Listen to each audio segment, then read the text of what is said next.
Untuk membentuk hukum yang benar itu susah. Oke. Tapi membentuk hukum yang baik bisa. Baik belum tentu benar. The man behind the gun. Putusan hakim itu, putusan hakim itu tergantung sarapan paginya. Wih, luar biasa. Saya bingung, Prof. Maksudnya apa ini, Prof?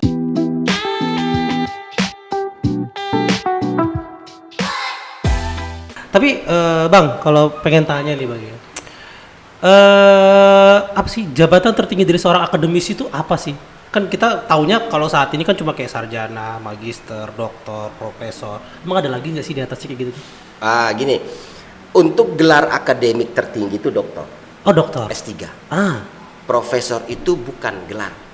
Oke. Guru besar itu adalah jabatan yang diberikan oleh negara atas keberhasilan dia di bidang ilmu pengetahuan. Itu dia harus digaris bawah. Jadi negara yang memberikan dia. Negara. Atas dia punya berperan dalam ilmu pengetahuan. Berarti kalau di atasnya dokter, misalnya profesor gitu, itu bukan dia menempuh pendidikan lagi gitu. Enggak. Untuk mendapatkan gelar profesornya itu, tapi diberikan oleh Presiden. negara ya? Negara. Untuk mencapai guru besar, itu ada kumnya namanya. Kepangkatan, kumulatif nilai. Harus 850 kumulatif yang dia kumpulkan untuk mencapai guru besar. Nah, 850 itu diakumulasi dalam 3 hal. Pendidikan, pengajaran, penelitian, dan pengabdian. Untuk dapat 3 itu berarti ada di dunia akademis. Jadi sungguh ironis kalau ada seseorang yang tidak punya dedikasi di bidang ilmu pengetahuan, tiba-tiba diberi guru besar, profesor. Ini saya sekarang bertanya ini. Dari mana pemberiannya? Iya. Pak, kok matching ya? Ada nggak sih kasusnya kayak gitu? Kayaknya di Indonesia lagi ada deh. Lagi booming kayaknya. Iya. Wow. Jadi gimana itu Pak? Gini, untuk mendapat gelar pendidikan sarjana itu ditempuh melalui S1, S2, S3. Stop. Itu gelar tertinggi doktor. Dokter berarti ya. Kalau di pendidikan. Pendidikan. Jadi dalam tingkatan ini Bapak udah paling puncak nih ya? Udah paling puncak. Sudah kalau sama kayak di institusi kepolisian. Pangkat tertinggi kombes kan? Iya. Jenderal itu kan jabatan politis. Oke. Jabatan baru tahu kan? Sama di akademisi. Di akademisi itu gelar tertinggi kita itu adalah doktor. Saya sampai level tertinggi sudah. Dan kapan saya mencapai guru besar? Jika saya sudah mencukupi 850 kumulatif yang terbagi dalam 3. Penelitian, pengabdian, pengajaran. 3 inilah yang kita peroleh, yang kita sebarkan ilmu pengetahuan itu. Sehingga diberilah kita gelar guru besar, profesor. Jadi kalau ada yang diberi gelar guru besar, profesor tanpa melalui 3 hal tadi, ini tanda petik saya. Saya bingung dari mana Pak, tapi gini Pak, kan gini, setiap tindak tanduk seorang politisi ataupun kepala negara yang memiliki jabatan tertentu, itu kan dia menjadi satu dasar hukum. Nah, terus bagaimana kalau misalkan perbuatan itu justru melanggar aturan tadi itu gitu? Itu saya tadi katakan tadi. Hukum itu kadang disalib. Kayak MotoGP. Salib nyalip ya. Jadi hukum itu disalib-salib terus hukum itu. Padahal kalau kita lihat regulasinya sudah jelas. Regulasi yang mengatur tentang bagaimana memberikan suatu gelar kepada seseorang dalam akademik. Dia harus tempuh kuliah S1, jalur S1, dapat gelar sarjana hukum. Sudah memenuhi syarat 144 SKS di Fakultas Hukum Uniba ya. Sudah menempuh ujian skripsi, sudah segala kewajiban hak dan dia sudah selesaikan, berikan gelar. Ambil S2, selesai juga diberikan gelar. Ambil S3, gelar, selesai.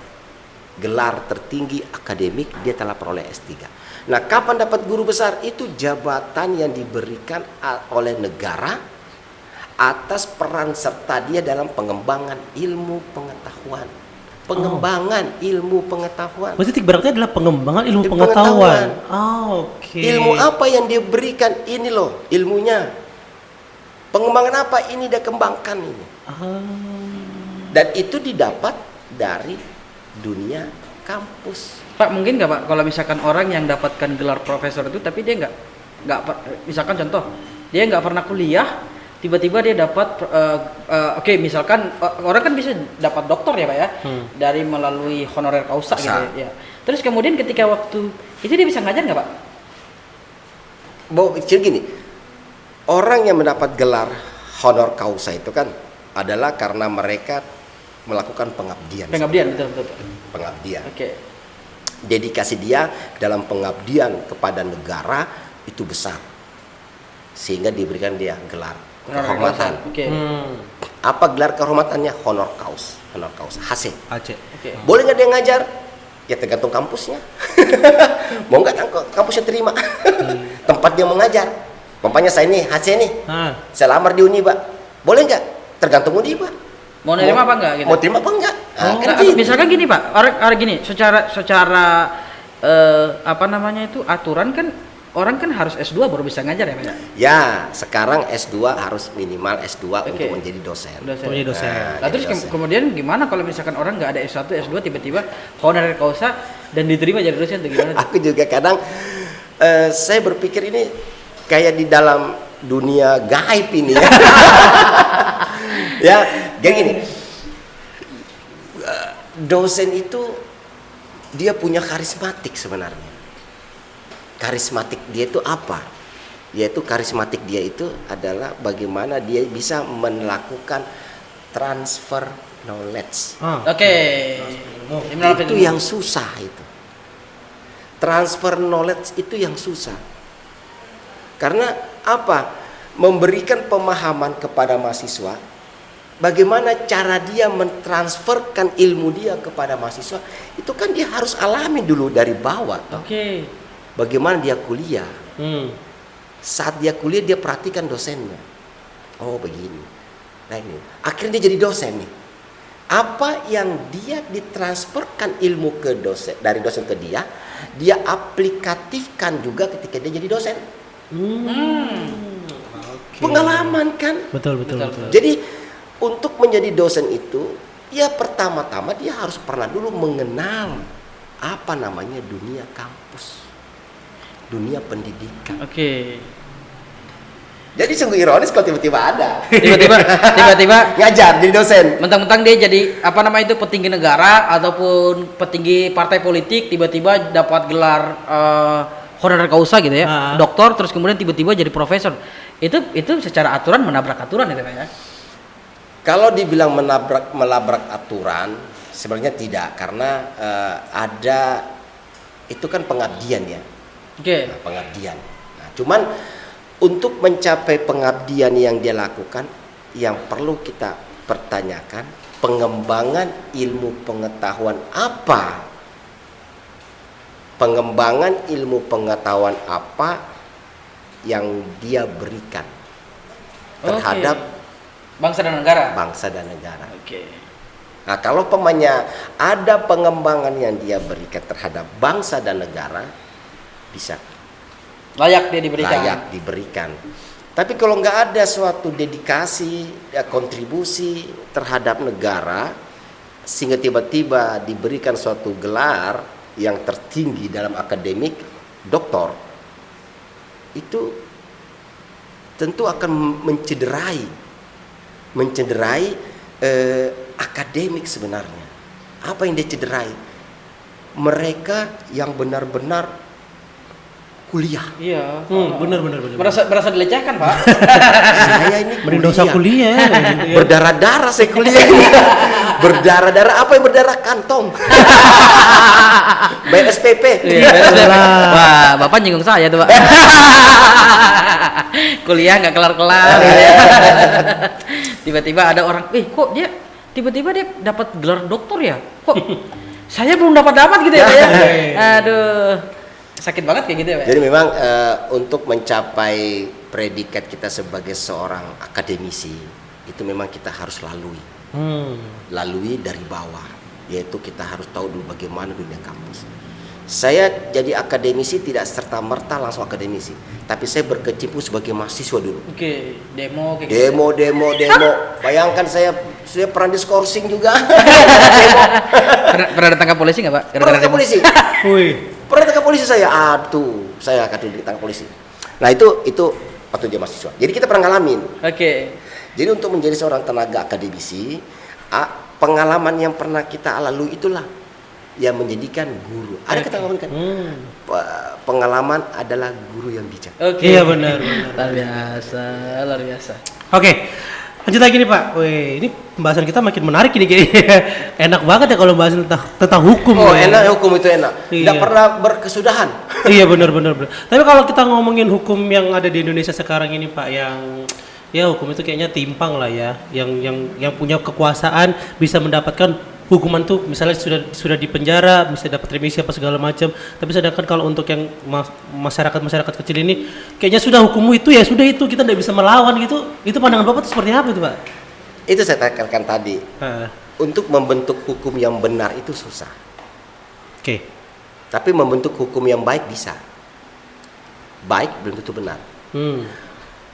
The man behind the gun. Laki-laki di balik senjata. Senjata itulah hukum. Hukum itu benar. Sekarang senjata bisa nggak membunuh orang tanpa ada orang yang mengarahkan. Nah, ini senjata nih, taruh. Bisa nggak dia tembak orang? Nggak bisa kan? Iya. Siapa yang tembak? Orang ngambil. Dor. Hukum itulah simbolnya the man behind the gun. Berarti lebih ke akhlak juga nih Pak. Kalau seorang penegak hukum terus kemudian ataupun seorang jaksa ataupun hakim yang karakternya nggak bagus terus kemudian memiliki suatu jabatan untuk mengadili seseorang, itu luar biasa banget ya. Inilah yang saya katakan tadi ketika sarjana hukum mahasiswa saya tuh, ketika dia sarjana hukum, saya selalu pada saat yudisium mereka saya sampaikan begini. Jangan engkau melanggar aturan. Oke. Beri dia keadilan. Karena susah menegakkan hukum. Susah menegakkan hukum apabila di dalamnya tidak kau berikan keadilan dan kebenaran. Tidak akan pernah. Nah, bagaimana caranya seorang aparat yang notabene melakukan suatu tindak pidana dan diberi hukuman lebih rendah dari tuntutan. Nah, contoh tuh ada tuh yang lagi viral tuh. Jaksa siapa? Jaksa Pinangki ya? Pinangki ya. Yang putusannya 10 tahun. Tapi bisa jadi 4 tahun. Jadi 4 tahun gitu. Jadi gimana sih Pak menurut Bapak tuh? Saya sedih aja dengarnya. Saya seorang akademisi yang mengajarkan calon hakim, calon jaksa, calon notaris, calon advokat. Iya. Kan kita ngajarkan. Iya benar. Ketika kau sarjana, kau daftar hakim lolos. Dari mana kau dapat? Dari kampus. Siapa yang ngajar? Dosenku. Sudah kita bentuk dianya. Jadi ketika ada seorang oknum yang melakukan suatu tindak pidana yang mana perbuatan dia itu jelas-jelas melanggar hukum dan ancaman hukumnya sudah jelas dan tepat, tapi dihukum lebih ringan daripada tuntutan. Ini kan ironis ini. Karena kan harusnya kan kalau misalkan kayak gitu dia sebagai seorang penegak hukum lembaga negara, harusnya itu kan aturan dalam KUHP itu harus ditinggikan sepertiga ya Pak ya? Nah, dalam KUHP itu. Tapi ini kan belum ingkrah ya? Sudah ingkrah? Sudah ingkrah. Iya belum karena ingkrah. masih bisa jaksa masih bisa banding. Jadi ada pameo. Saya ingat waktu saya kuliah, saya baca bukunya Profesor Dr. Ahmad Ali, almarhum guru saya, dosen saya. Dalam kuliahnya dia sampaikan begini, putusan hakim itu tergantung sarapan paginya. Luar biasa. Saya bingung, Prof. Maksudnya apa ini, Prof? Tergantung sarapan paginya. Kalau sarapan pagimu tuh hanya ikan teri, mati orang divonis hukum mati itu. Kalau sarapanmu tuh daging, ayam, lemah lembut putusannya. Oh, bisa dijadikan aturan tuh Pak. Jadi ini pemeo ini ya. Artinya yang saya terima dari saat kuliah waktu S2, dosen saya berkata begitu. Jadi putusan hakim itu tergantung sarapan paginya. Oke. Dan untuk membersihkan lantai yang kotor, jangan pakai sapu kotor. Berarti bahasanya filosofi nih Pak. Nah, sudah mulai mendalam toh. Untuk memberikan hukuman yang berat kepada seseorang, jangan beri yang memberikan putusan itu yang bermasalah. Harus orang yang tidak punya beban. Harus istilahnya itu dari segi finansial itu mencukupi gitu ya. Jadi dia nggak nunggu-nunggu. Nggak butuh lah. Ya, jadi tapi ini kan semua adalah suatu gejala-gejala ya. Gejala-gejala yang mana hukum. Saya kadang sedih juga ya. Ketika seorang nenek-nenek yang mencuri kakao tiga, nenek-nenek, polisi, jaksa itu normatif, ya toh? Iya. 362.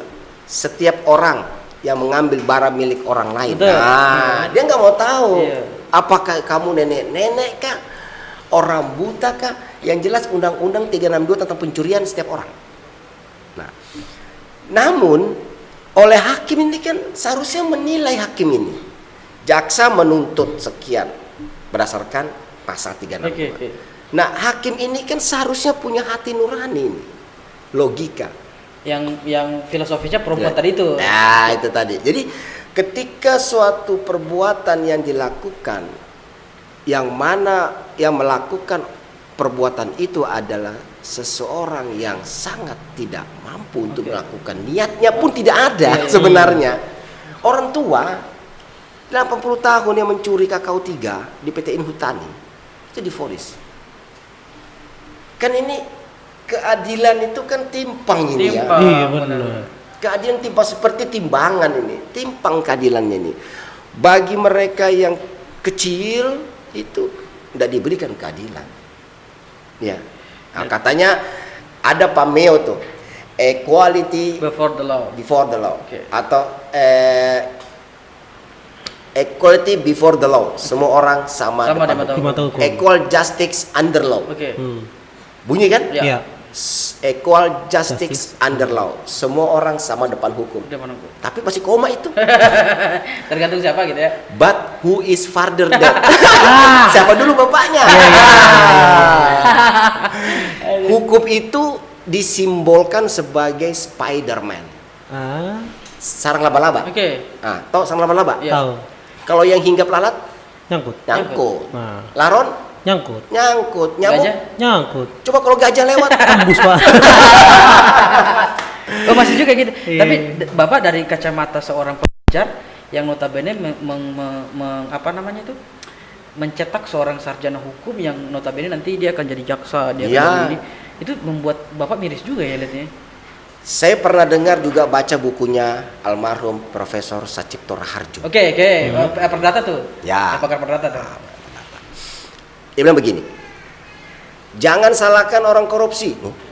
Bingung saya. Itu gimana Pak?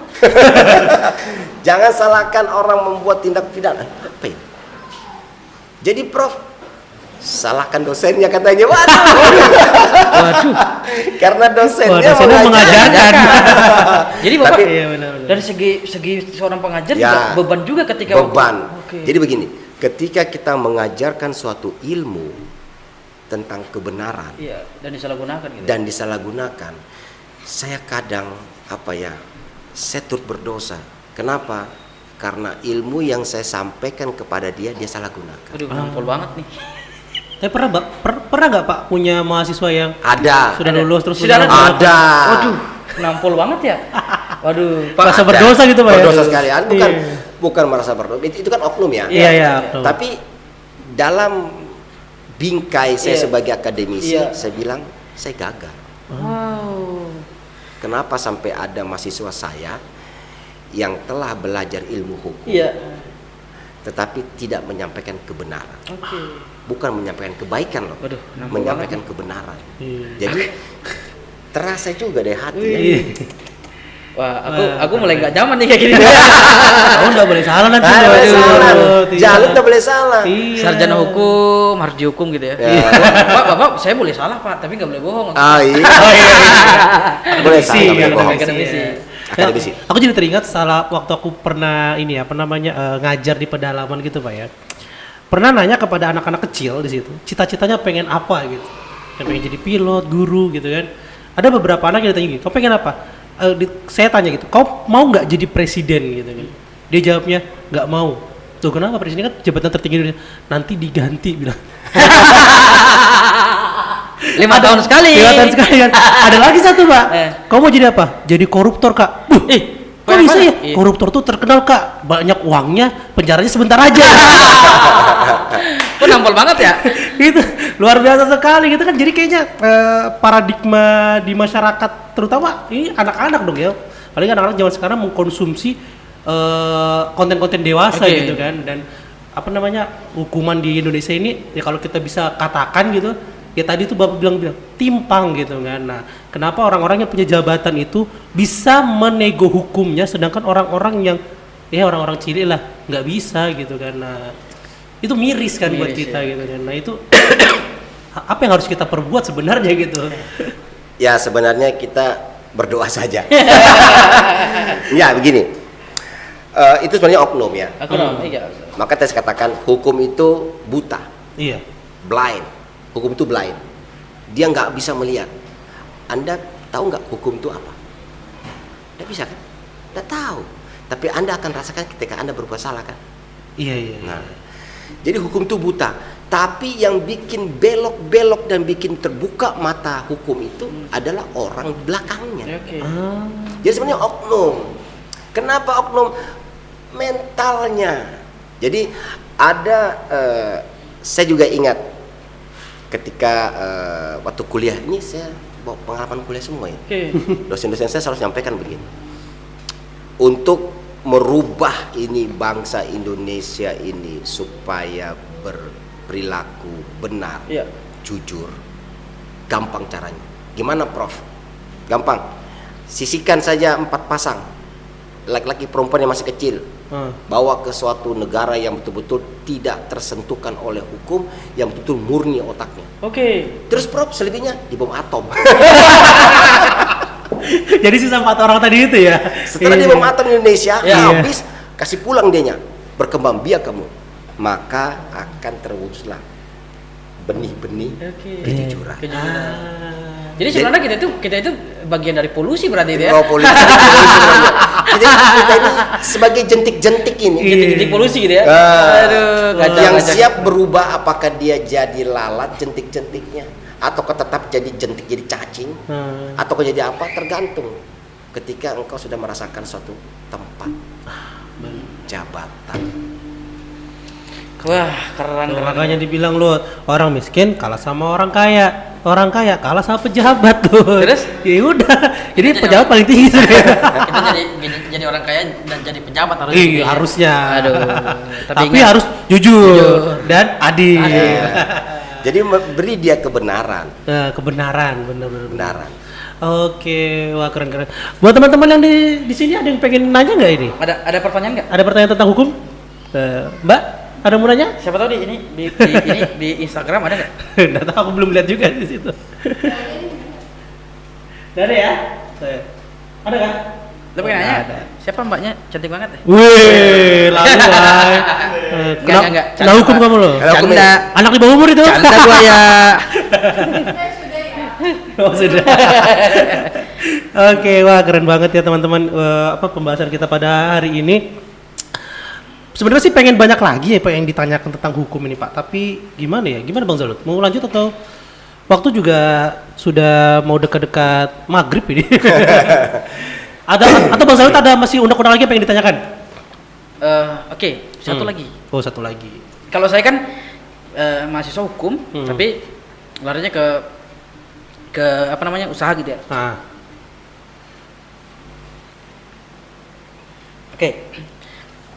Jalur hukum itu kemana aja sih Pak? Apa namanya outputnya gitu? Oh, outputnya. Outputnya. Jadi gini, hukum itu sebenarnya semua lini. Nah, kalau dibilang dalam lapangan sepak bola ya, dia itu bisa jadi penyerang, bisa jadi back, bisa jadi kiper, terserah. Hukum itu kesana kemari. Karena semua lini kehidupan pasti membutuhkan bagaimana hukum itu. Jadi jangan khawatir bahwa anggapan masalah gini, susah masuk fakultas hukum menghafal pasal. Iya, apa paradok yang di masyarakat itu kan? Saya katakan hakim aja nggak bisa hafal pasal satu begini itu. Jadi undang-undang itu nggak boleh dihafal Pak? Nggak boleh dihafal. Tapi undang-undang itu bagaimana engkau memahami. Kita sudah tahu ini pasalnya, tapi kan terkadang perbuatan kan tidak sampai di situ. Iya. Tapi bagaimana kita memahami pasal itu? Argumentasi kita memahami terhadap perbuatan dia, kena nggak pasal ini? Jadi jangan mendekat-dekat. Jadi kadang-kadang begini. Saat saya mengajar PKPA, mengajar calon advokat, saya sampaikan begini. Apa bedanya pengacara? Fungsi pengacara apa? Ada dua fungsi pengacara. Satu, dia bagaimana bisa memberikan keadilan kepada klien, menerima keadilan.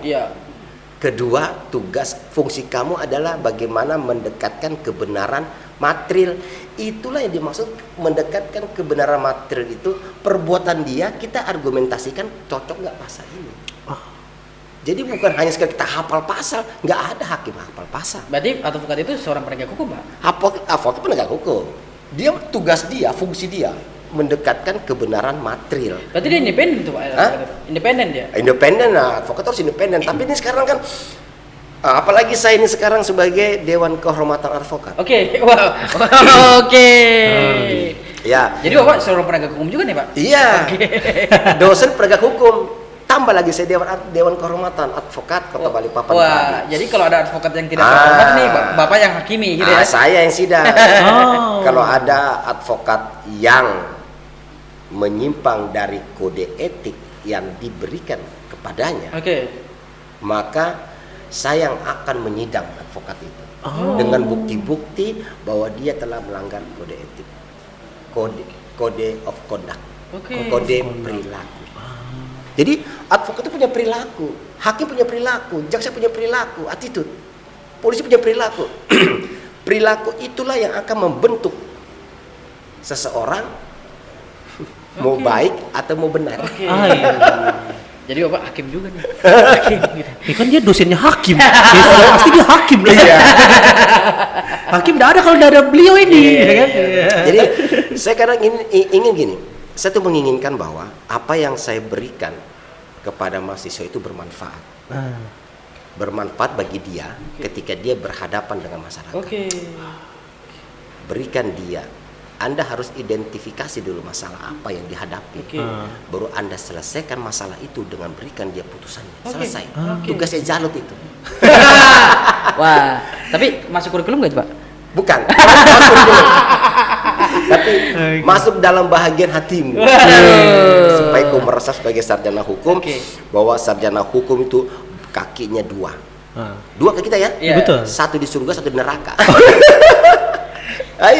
Salah sedikit kamu terjeblos ke salah satunya kan? Tapi kadang-kadang juga para penegak hukum ataupun para petinggi-petinggi lembaga negara itu udah nggak percaya Tuhan Pak. Disumpah pakai Al-Quran tapi ujung-ujungnya korupsi gitu ya. Iya ya. Saya kadang juga miris. Disumpah tapi melakukan perbuatan itu. Nah itu sudah. Salah siapa itu? Salah dosennya kali ya. Itu mungkin juga salah satu kenapa Indonesia ini nggak maju-maju gitu. Nggak maju karena nggak ada bannya kali ya? Salah. Kalau di negara luar kan ada negara yang ditakutin gitu kan. Di Indonesia jangankan negara yang ditakutin, Tuhan aja nggak ditakutin. Benar. Iya betul, kan? Lupa kali. Ada yang nanya? Jadi kayak misalnya kan kalau mungkin karena saya UTM-nya melakukan jadi teman-teman tuh pada dagang. Jadi kayak misalnya ada konsinyasi nih ke suatu toko dengan jumlah yang banyak, kemudian nggak terbayar, tagihannya nggak terbayar, dan itu beberapa pelaku usaha nih tagihannya nggak terbayar di toko itu. Nah itu prosesnya gimana ya? Karena kan biasanya nih ada argumen bahwa aduh kalau mau ngelapor butuh duit nih ke polisi, sedangkan mereka aja tagihannya nggak kebayar, gimana mau ke polisi? Nah jadi akhirnya gantung gitu. Itu solusinya Cocok banget tuh yang jawab hukum perdata. Pas banget. Gimana Pak? Silakan. Ada dua jalur ke penyelesaian sengketa terhadap konsumen dan pelaku usaha ya. Apakah dia mau pakai jalur litigasi atau non litigasi? Ya, pengadilan atau? Ya, di luar pengadilan. Nah, kalau dia melalui jalur litigasi kan pasti prosesnya itu kan panjang. Iya, betul. Butuh biaya pula, sewa pengacara, ini panjang dan bahkan bisa lama. Ya. Nah, melalui jalur non litigasi, melalui jalur di luar pengadilan, apakah dengan cara didatangkan itu orang, bagaimana dinegosiasikan, dipanggil? Jika tidak bisa datangkan, mau tidak mau adalah gugatan perdata kan. Oke, berarti itu bukan ke polisi ya Pak ya lapornya ya? Tapi gini, kalau ada unsur pidananya, nah, baru bisa masuk ke kepolisian. Tapi kalau dalam unsur privat itu nggak bisa. Jadi bagaimana cara melapor kalau ada dirugikan? Pasal 1365 KUH Perdata. Ya. Setiap orang dengan sengaja ya kan merugikan orang lain, maka orang itu wajib menggantinya. Nah, dengan cara ganti apa? Nggak mau dia bayar nih, lapor. Karena pakai pasal 1365. Itu masuk, emang kalau KUHP bisa masuk KUH Perdata bisa masuk pidana Pak? Bisa. 1365 itu bukan saja untuk perdata, setiap orang dengan sengaja merugikan orang lain dan wajib mengganti. Tidak mau mengganti kan lapor kan perbuatan itu. Apalagi di dalam itu adalah masalah penipuan. Jadi itu masuk pasalnya pasal penipuan nantinya. Iya, nanti bisa itulah kita memahami, tidak menghafal pasal. Tapi mencocokkan dan memahami dan mencocokkan gitu ya. Mendekatkan. Argumentasikan perbuatan itu bagaimana ya? Misalkan contoh gini, kadang-kadang yang bikin dongkol tadi itu nyambung ke pertanyaan Pak tadi itu, yang bikin dongkol itu gini, dia punya utang nggak mau dibayar, tapi setelah itu kita lihat dia beli mobil baru, beli rumah baru, nikah lagi gitu ya mana-mana. Itu gimana sih Pak? Laginya gimana sih Pak? Perdata. Perdata. Gugat perdata. Lah terus nanti putusan ke perdatanya gimana Pak? Ya, hakim memutuskan perkaranya apakah karena hutang itu wajib. Oke, wajib. Wajib. Beda dengan pilot. Kalau pilot? Pilot tidak ada wajib. Oke. Sampai habis harta masih ada hutang, stop. Berarti. Tapi kalau hutang piutang wajib dibayar. Nah, tapi kalau misalkan perorangan bisa nggak orang seseorang kalau pilot itu kan identik dengan suatu perusahaan Pak. Nah kalau individu bisa nggak dia pilot Pak? Nggak bisa individu bisa pilot. Hanya badan hukum. Ya. Berarti kalau badan hukum yang pilot dia nggak wajib membayar utangnya gitu? Kalau nggak mencukupi, sudah habis dia sudah bayar, nggak cukup masih ada utang, clear. Karena undang-undang pilot, makanya di dalam pengadilan itu hakim tidak selamanya menerima gugatan pilot debitur. Tapi gugatan pilot kreditur sering diterima. Kenapa debitur jarang diterima? Akal-akalan supaya saya menghindari bayar utang. Oke. Ya kan? Aku pinjam uang kamu, aku udah tahu ini asetku nih. Asetku cuma 5 miliar. Tapi aku pinjam kamu 10 miliar nih. Nah, kalau disita pun udah cukup 10 miliar kan? Selesai. 5 miliar saya mau lari. Lah Pak, nyambung pertanyaan tadi Mbak, kalau misalkan ini Pak, misalkan tadi itu ada orang yang minjam uang terus nggak dibayar gitu ya, sanksi buat yang sudah nggak bayar utang ini apa Pak sanksinya Pak? Ya kalau kita orang taat hukum, kita melalui jalur pengadilan. Kalau kita taat hukum, kita melalui jalur pengadilan. Tapi kalau mau pakai taat preman, jalur gebukin. Siapa yang sering diutangin dari WN ada 2 jalur loh ya, tinggal pilih jalur mana. Tapi kalau jalur gebukin kena hukum lagi nanti. Ini kan candaan. Tapi kalau memang ada orang hutang piutang, itu kan perdata. Bisa dibuktikan, ada buktinya, gugat perdata ke pengadilan. Nggak ke polisi, ke pengadilan langsung. Hutang piutang kan perdata urusannya. Jadi pidana sama perdata itu bedanya di situ Pak ya? Kalau pidana ada melalui kepolisian, kalau perdata bisa langsung bisa langsung. Karena gugat melalui pengacaranya, gugat pengadilan terdata hutang piutang gugat. Biasanya Pak apa namanya itu aduh apa ya bahasa hukumnya? Aku lupa. Jadi gini, kalau misalkan kita habis gugat nih Pak, mentok-mentok kira-kira putusan hakim itu memberikan dia sanksi apa Pak? Ya gini, kalau hutang piutang itu kan sanksinya wajib. Wajib bayar. Wajib melunasi segala hutang-hutang yang ada. Di agama pun seperti itu sepanjang ada bukti-buktinya. Ini susah begini, kalau kita saling kepercayaan. Jalut, Pak Brus pinjam uang nih 1 M, nggak ada bukti. Pak Brus kan percaya dekan kasih uang. Saya mau bayar, buktinya apa Jalut? Iya. Buktinya apa saya pinjam uang Bapak? Iya, inilah susahnya makanya. Mbak ada nota nggak Mbak? Ada buktinya? Ada nota. Amsyong dah. Makanya dalam setiap perbuatan hukum yang kita lakukan ini, setiap perbuatan hukum yang kita lakukan kepada siapapun, sekalipun kepada saudara kita, itu setidaknya ada satu bukti yang tertulis yang kau tuangkan. Karena kita tidak tahu, lidah tak bertulang. Iya benar. Karena saudara pun oleh karena itu kenapa orang beranggapan malas masuk hukum, justru disitulah kita bisa memahami hukum sehingga kita bisa memberikan kepada masyarakat pemahaman itu, membantu masyarakat. Jadi fakultas hukum sangat dibutuhkan sebenarnya, apalagi sekarang IKN. Oke.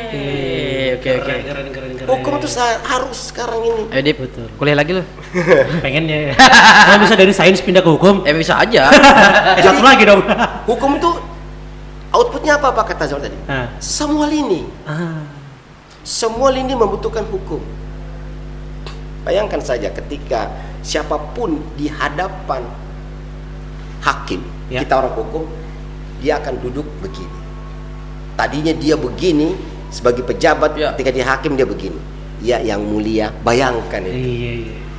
Tapi yang mulia ada 3 yang digelar. Kalau dewan itu dibilangin yang terhormat. Ya, dewan. Anggota dewan DPRD itu DPR yang terhormat, anggota dewan. Hakim yang mulia. Hakim yang mulia, ya yang mulia. Tapi nggak ada lebih keren kepada dosen yang terpelajar. Wih, mantap. Beda. Jadi yang terpelajar itu akan lebih mulia lagi jika dia terpelajar yang benar. Dia akan terhormat jika dia terpelajar yang terhormat. Jadi janji kembali lagi ke janji Allah ya Pak. Iya. Orang-orang yang memiliki pendidikan itu akan diangkat. Akan diangkat 1 derajat. Jadi sungguh ilmu itu penting. Iya benar. Tanpa ilmu, bagaimana kita bisa menjalan sebagai khalifah di muka bumi? Wow, benar. Wah mantap. Oke Pak, mungkin ini pertanyaan terakhir Bang Zalut ya, boleh ya? Boleh. Pertanyaan terakhir, Pak, gimana kalau misalnya kita sebagai orang awam nih punya masalah hukum nih kan? Boleh nggak sih kita minta bantuan hukum ke teman-teman yang ada di Fakultas Hukum Uniba ini Pak? Boleh. Ada LBH kok Pak ya? Ada di Fakultas Hukum Uniba itu punya. Gimana caranya ya Pak? Jadi datang ke LBH, bawa segala bukti laporanmu, masalahmu ke LBH. Sampaikan ke LBH, saya punya pokok pesan bla bla bla bla. Setelah itu LBH coba menyikapi. LBH yang ada dikaji di hukum, dikaji masih gini. Terjadi kesepakatan. Nah, karena sifat dari LBH Fakultas Hukum itu adalah sifatnya manusiawi. Jadi tidak butuh biaya. Butuh biaya hanya sebagai operasional. Tidak mematok harga sekian, tidak. Karena lembaga bantuan hukum Fakultas Hukum itu dibentuk, didirikan memberikan keadilan kepada masyarakat yang kurang mampu. Jadi langsung aja ke Uniba. Ke Uniba. Uniba itu punya lembaga bantuan hukum yang sifatnya adalah kemanusiaan. Ya tapi tetap pakai operasional. Masa mau jalan kaki dari kampus? Iya benar. Capek juga ya. Oke deh kalau gitu mungkin ini yang terakhir. Seperti biasa kalau dibilang podcast ini para narasumbernya itu harus memberikan quote-quote ya untuk buat para pendengar maupun yang nonton ini agar hidupnya lebih baik lagi. Kita mulai mungkin dari Bang Zalut dulu untuk teman-teman yang mendengarin, apa sih pesan yang bisa Bang Zalut katakan untuk teman-teman? Saya boleh cerita nggak sih? Boleh. Jadi gini. 2 jam nggak? Jangan, nggak juga. Jadi gini, motivasi saya kenapa saya harus kuliah memiliki ini gini. Ada suatu cerita bahwa ini Nabi Sulaiman. Nabi Sulaiman itu terkenal dengan namanya itu Raja Salomo namanya. Salomo. Iya kan? Nabi Sulaiman itu pernah diberi 4 pilihan oleh Allah. Pertama, lu milih apa? Milih perempuan gitu ya. Yang kedua itu disuruh pilih tahta. Terus kemudian yang ketiga itu harta. Yang keempat itu ada ilmu. Dengan bijaksananya Raja Salomo itu memilih ilmu. Dengan ilmu itu dia mendapatkan ketiga-tiganya ini. Dia mendapatkan istri namanya Ratu Balkis. Terus kemudian sampai hari ini hartanya Raja Sulaiman itu konon katanya belum ada yang menandingi hartanya Raja Sulaiman. Terus kemudian tahtanya, yaitulah dia menjadi Raja Sulaiman. Artinya adalah kalau kamu mau mengejar duniawi ataupun akhirat pun harus melalui perantara ilmu. Keren kan? Biasa. Karena ilmu itu sangat luar biasa. Bener. Kalau dari Bang Bruce gimana? Kayaknya berat banget kamu nyebut Bang gitu ya. Saya hanya sedikit saja kata-kata yang saya sampaikan bahwa ilmu merupakan jembatan. Jembatan kemana? Dengan ilmu maka kamu akan melakukan perbuatan yang mana perbuatan itu pasti kalau yang salah Anda akan paham. Anda akan tidak akan berhenti karena Anda punya ilmunya. Bagaimana cara Anda mau beriman kalau tidak punya ilmunya? Betul. Bagaimana Anda bisa berakhlak kalau tidak punya ilmunya? Kalau tidak punya ilmunya.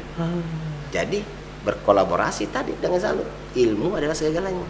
Dengan ilmu maka akan menyelamatkan masa depan bangsa. Jadi ilmu segalanya. Tepuk tangan dong. Kuliah di Unibaya Fakultas Hukum. Siap. Saya tunggu. Langsung mendaftar, saya kasih bebas ini. Bebas apa? Maksudnya bebas masuk aja. Kita bayar. Bebas masuk. Jadi masuk ke Fakultas Hukum Unibaya. Semua tentang ilmu. Ya. Keren. Berarti aku juga mau buat quote dong. Masa kalah sama 2 orang ini? Coba. Kita buat quote ya. Kalau kalian nggak punya harta untuk dibagi, masih ada ilmu untuk diberi. Say lu bentuk korek. Jadi jadikan panglima hidup di dunia ini dengan berilmu. Benar. Karena dengan ilmu kamu tidak akan pernah berbuat suatu kejahatan. Karena kau tahu. Coba kau dengan lalat tuh nggak berilmu lalat itu. Ya. Dia tahu tuh bunga lebih indah. Tapi dia milih sampah. Dia. Heran ya dia. Jadi susah memberikan pemahaman, memberikan kebenaran kepada orang. Kalau orang bijak merenung, orang bodoh tersinggung. Ya kan? Supaya dia jangan tersinggung, makanya berilmu lah. Benar. Jadi ketika orang menyampaikan kebenaran, Anda terima kebenaran itu dan lakukanlah kebenaran itu. Dukung kebenaran itu. Saya baru tahu nih ternyata lalat itu ada manfaatnya gitu ya. Bukan hanya makanin kudis gitu ya. Kan kesel dulu ya waktu masih kecil tuh ada kudis dikit dihampirin sakit lagi gitu ya. Berarti kudisan secara nggak langsung dia. Tahu aja lu. Wah, thank you Bang Zalut, thank you Bang Bruce. Jadi thank you juga ya buat tempat kita ini di Cambaket Cafe. Terima kasih ya karena di sini kopinya enak, taruhnya juga enak. Makanannya juga enak. Nanti kalau kalian yang pengen tahu lebih jauh tentang Cambaket Cafe, langsung aja di Instagramnya di @cambaket_blp. Ya, itu ada promo-promo menarik. Ada BTS meal juga loh. Keren. Jadi kalau kalian nggak dapat BTS yang di sebelah sana, bisa dapat yang di sini. Seperti itu. Thank you Bang Zalut. Thank you Bang Bruce. Semoga kita bisa ketemu lagi di kesempatan berikutnya. Saya akan kesini lagi kayaknya lain. Nyaman banget ya. Aduh. Tapi kayaknya kalau misalkan kita Oh iya. Oh gitu. Siapa? Oh, Pratiwi. Ada siapa? Senior saya. Pratiwi Jalaluddin namanya. Enggak tahu saya. Iya. Ada ya Instagram ya? Iya. Nanti kalau misalkan itu ketemu bawa pasti tahu kok. Dia orangnya mucil juga. Kenapa kau ingat mucilnya? Loh, di mahasiswa itu ada dua orang yang paling dikenal. Yang pertama paling nakal, yang kedua paling pintar. Jadi lu tinggal pilih doang tuh. Kalau lu nggak bisa paling pintar, ya udah paling mucil lah ya. Tapi aku dulu pintar dan mucil. Terkenal banget ya. Kalau Jalut, saya kenal dia argumentasi bagus. Tapi argumentasi dalam keilmuan bagus, tapi motivasi dia untuk selesai lambat. Yang 30 sebentar lagi 7 tahun dia kamu. Argumentasinya bagus. Iya. Enggak, Pak. Saya itu makanya saya lama kuliah itu karena pengen ketemu Bapak terus. Boleh. Betah dia kayaknya, Pak. Betah. Bapak kan orangnya menginspirasi banget ya. Iya. Oke, thank you semuanya buat teman-teman semuanya. Mungkin itu dari perjumpaan kita pada hari ini. Lain kali kita bakalan ngobrol lagi tentang hukum yang lebih dalam lagi mungkin ya, karena mungkin ini bisa jadi pembuka sebagai perkenalan kita juga. Nanti ke belakangnya kalau misalnya kalian punya pertanyaan-pertanyaan seputar hukum, boleh langsung aja nanti tulis di kolom komentar, ya kan? Kita bakalan bahas-bahas lagi bersama Bang Zalut dan juga Bang Bruce di sini. Tapi bagus kalau kita masuk kepada level politik ini sebenarnya lebih enak. Cocok. Boleh. Gimana seorang berkarismatik ketika dia memimpin di suatu politik di kancah. Oke, siap. Keren. Oke, thank you semuanya. Akhir kalam, assalamualaikum warahmatullahi wabarakatuh. Waalaikumsalam warahmatullahi wabarakatuh. Alhamdulillah. Jangan lupa like, share, and subscribe dan bye bye.